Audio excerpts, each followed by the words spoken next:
Vau, Mina, Dani i Bubi zakoračili su kroz svetlucavi portal pravo u magično plavetnilo. Pogledaj, Mina, čitav okean sija.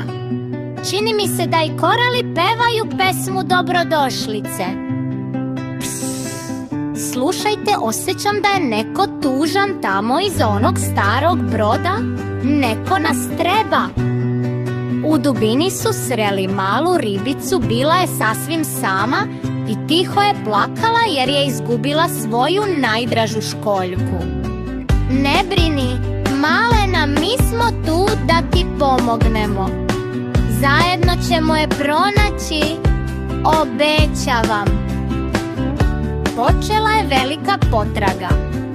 Pretražili su svaki koral i svaki proplanak morskih zvezda, dok Bubi nije ugledao školjku.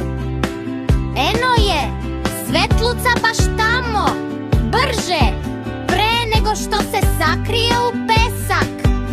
Vratili su školjku ribici, a njena radost osvetlila je ceo okean. Čarolija je najjača kada pomažemo drugima.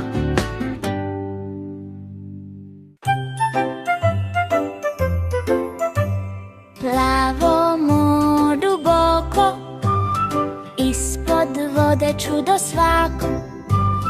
Ribe plešu levo, desno, morski svet je čudesno mesto.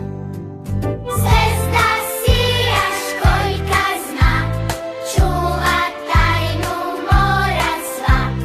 Plivaj, gledaj, ne boj se, podvodni svet radoja se. Plivaj, gledaj, ne boj se, podvodni svet